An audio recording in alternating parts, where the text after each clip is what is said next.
নিযুক্তি 2-3টা প্ৰক্ৰিয়া আছে প্ৰথম এডিআৰই ৰিজাল্টটোক আমি ডিপাৰ্টমেণ্টত দিব লাগিব ডিপাৰ্টমেণ্টে আকৌ পোষ্ট চাই পোষ্টিং অৰ্ডাৰ বনাব লাগিব গতিকে প্ৰায় 15 দিন আমাক সময় লাগে এই নিযুক্তিৰ মই 2 দিনতে ডেটবিলাক ঘোষণা কৰি দিম আমাৰ ৰেণ্ডমাইজেশ্যন বুলি কয় ৰেণ্ডমাইজেশ্যনৰ কাম চলি আছে তাৰ পৰা পোষ্টিঙৰ কাম চলিব প্ৰায় 10-15 দিনৰ এটা প্ৰক্ৰিয়া আছে নৱেম্বৰ অক্টোবৰ মাহটো আমি কোনো কাম কৰিব পৰা নাই সকলোৰে আপোনালোক সকলোৱে জানে পৰিৱেশ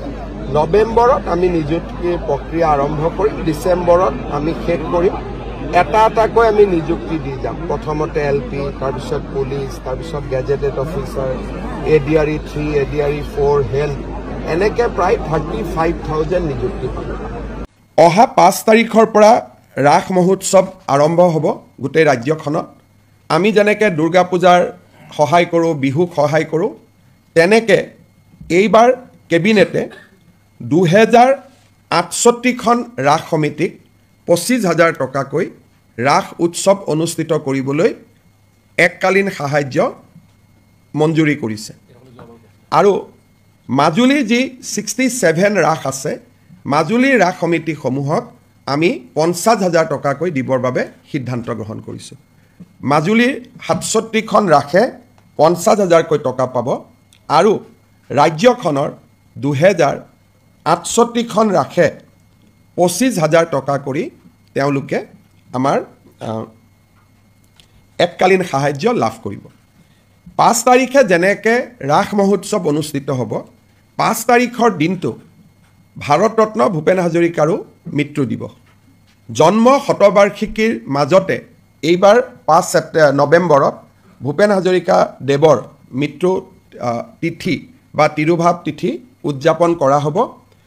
প্ৰতিখন জিলা সদৰতে 5,000তকৈও অধিক লোক সমবেত হৈ মানুহে মানুহৰ বাবে গানটো পৰিৱেশন কৰিব আৰু ৰাজ্য চৰকাৰে আনুষ্ঠানিকভাৱে তেখেতৰ সমাধি সমন্বয় তীৰ্থত ভূপেন হাজৰিকাৰ মৃত্যু দিৱস পালন কৰিব এইটো আজি কেবিনেটে সিদ্ধান্ত গ্ৰহণ কৰে কেবিনেটে আৰু এটা সিদ্ধান্ত গ্ৰহণ কৰিছে আপোনালোকে জানে যে আমাৰ অসমত কোনো চিনেমাৰ টেক্স এণ্টাৰটেইনমেণ্ট টেক্স নাই কিন্তু ভাৰত চৰকাৰে চিনেমা টিকেটৰ বিনিময়ত এটা জিএছটি কালেকশ্যন কৰে যদি 100 টকাতকৈ ওপৰত টিকেটৰ দাম হয় জিএছটি 18% লয় আৰু 100 টকাতকৈ যদি টিকেটৰ দাম কম হয় জিএছটি 5 টকা লয় 5% লয় কিন্তু ইয়াক কালেক্ট কৰে চেণ্ট্ৰেল গভৰ্ণমেণ্টে আৰু এমাহৰ পিছত আমাৰ বাবে আধা ঘূৰাই দিয়ে আধা চেণ্ট্ৰেল গভৰ্ণমেণ্টে ৰাখে তাৰ মানে 18% যদি জিএছটি লয় তাৰ 9% ৰাজ্য চৰকাৰে পায় 5% যদি জিএছটি লয় তাৰ 2% ৰাজ্য চৰকাৰে লাভ কৰে আমাৰ শিল্পী সকলোৰে মৰমৰ আদৰৰ জুবিন গাৰ্গৰ জীৱনৰ শেষ চিনেমা ৰৈ ৰৈ বিনালে চিনেমা হলত 31 তাৰিখে আহিব যিহেতু টেক্স এক্সেম্পশ্যন দিয়াৰ কোনো প্ৰভিজন নাই কাৰণ টেক্স আমি কালেক্টে নকৰোঁ ভাৰত চৰকাৰে কালেক্ট কৰে গতিকে যিখিনি জিএছটি এমাহৰ পিছত আমালৈকে ঘূৰি আহিব কালেকশ্যনৰ একমাহ পিছত আমালৈকে ঘূৰি আহিব এই টকাটো আমি কি কৰিম তাৰ বিষয়ে আমি কেবিনেটত আলোচনা কৰিছিলোঁ আৰু এই বিষয়ে আমি জুবিন গাৰ্গৰ পত্নী গৰিমা গাৰ্গৰ লগতো আলোচনা কৰিছিলোঁ আলোচনাৰ শেষত বিশেষকৈ গৰিমা গাৰ্গৰ পৰামৰ্শ অনুসৰি এই জিএছটিটো আমি কলাগুৰু আৰ্টিষ্ট ফাউণ্ডেশ্যনত উভতাই দিম কলাগুৰু আৰ্টিষ্ট ফাউণ্ডেশ্যন কি ই জুবিন গাৰ্গে প্ৰতিষ্ঠা কৰিছিল আৰু ইয়াৰ ফাউণ্ডাৰ আছিলে জুবিন গাৰ্গ আৰু জুবিন গাৰ্গে কিয় প্ৰতিষ্ঠা কৰিছিল বেমাৰ আজাৰ হ'লে শিল্পীসকলক সহায় কৰিবৰ কাৰণে আৰু বানপানীৰ সময়ত ৰাইজক সহায় কৰিবৰ কাৰণে ষ্টুডেণ্টক এডুকেশ্যনত সহায় কৰিবৰ বাবে জীৱনকালত জুবিন গাৰ্গে কলাগুৰু আৰ্টিষ্ট ফাউণ্ডেশ্যনটো আৰম্ভ কৰিছিল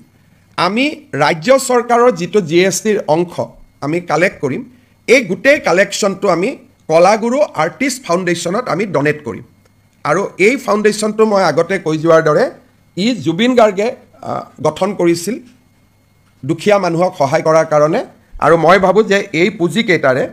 তেখেতৰ যিটো জীৱনকালত তেওঁ যিটো লক্ষ্য আছিল উদ্দেশ্য আছিলে এই টকাখিনিৰে মৃত্যুৰ পিছতো তেওঁৰ আদৰ্শক জীয়াই ৰখা কামত সহায়ক হ'ব আৰু বিষয়টো আমি তেওঁৰ পৰিয়ালৰ লগতো আলোচনা কৰিছিলোঁ পৰিয়ালেও বিচাৰে যে এই পুঁজিটো আমি জুবিন গাৰ্গক সন্মান কৰি কলাগুৰু আৰ্টিষ্ট ফাউণ্ডেশ্যনত দিব লাগে আৰু কেবিনেটে আজি তাক অনুমোদন জনায় আৰু মই লগতে এইটো জনাইছোঁ যে অসমত আমি কোনো এণ্টাৰটেইনমেণ্ট টেক্স কালেকশ্যনে নকৰোঁ বিভিন্ন ৰাজ্যই কৰে কিন্তু অসমত আমি এণ্টাৰটেইনমেণ্ট বা আমোদ কৰ আমি ৰাইজৰ পৰা নলওঁৱেই গতিকে তাক ৰেহাই দিয়াৰ কথাও নাই যিহেতু আমি নিজে নলওঁৱে এইটোৰ টেক্স ইজ জিৰ' গতিকে আজি কেবিনেটত এই গুৰুত্বপূৰ্ণ সিদ্ধান্তটো গ্ৰহণ কৰা হয় যদি আপোনালোকৰ কিবা সুধিব আছে সুধিব পাৰে হয় শ্ৰীভূমি জিলাত কংগ্ৰেছ দলৰ এখন বৈঠকত বাংলাদেশৰ জাতীয় সংগীত তাক ভাৰতৰ ৰাষ্ট্ৰীয় সংগীতৰ দৰে সন্মান প্ৰদৰ্শন কৰি পৰিৱেশন কৰা হয় বাংলাদেশৰ জাতীয় সংগীত অসমত পৰিৱেশন কৰাটো আমি কোনো পধ্যে মানি ল'ব নোৱাৰোঁ সেইকাৰণে শ্ৰীভূমি জিলাৰ কংগ্ৰেছ সদস্যসকলৰ ওপৰত ৰাষ্ট্ৰদ্ৰোহৰ গোচৰ ৰুজু কৰিবৰ বাবে আমি অসম আৰক্ষীক নিৰ্দেশ দিছোঁ আৰু তেওঁলোকৰ ওপৰত আমি এপ্ৰপ্ৰিয়েট ছেকশ্যন অফ লজ আমি FIR ৰেজিষ্টাৰ কৰিম আৰু তেওঁলোকক পুলিচে আইনৰ প্ৰভিজন অনুসৰি তেওঁলোকক গ্ৰেপ্তাৰো কৰিব আৰু তেওঁলোকৰ ওপৰত আইনী ব্যৱস্থা গ্ৰহণ কৰিব 2 days ago the District Congress Committee of Sribhumi District performed the national anthem of Bangladesh in place of the national anthem of India. This is a blatant disrespect to the people of India, its national anthem, as well as it is in line with the new claim of various Bangladesh leading citizen that eventually Northeast will be part of Bangladesh.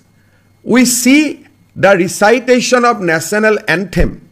by the Congress District Committee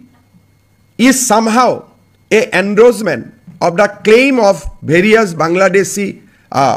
people and organ of the government that Northeast is their part and parcel. I have instructed Assam Police to register a case against the District Congress Committee of Sribhumi District and to take action as per the law. Sir, বেলেগ এটা প্ৰশ্নত অসুধো sir Bongaigaon চিকিৎসা মহাবিদ্যালয় সম্পূৰ্ণ হৈছে নিৰ্মাণ কাৰ্য কেতিয়া মানে এখন আৰম্ভ হ'ব বা পৰিকল্পনা ডেট আমি ঠিক কৰা নাই এতিয়া কাৰণ নিৰ্মাণ কাৰ্য সম্পূৰ্ণ হোৱা নাই 20% নিৰ্মাণ কাৰ্য বাকি আছে সব অসমত সেমিকণ্ডাক্টৰ ইণ্ডাষ্ট্ৰি অহাটো অসমৰ ঔদ্যোগিক বিৱৰ্তনৰ এটা গুৰুত্বপূৰ্ণ মাইলৰ খুঁটা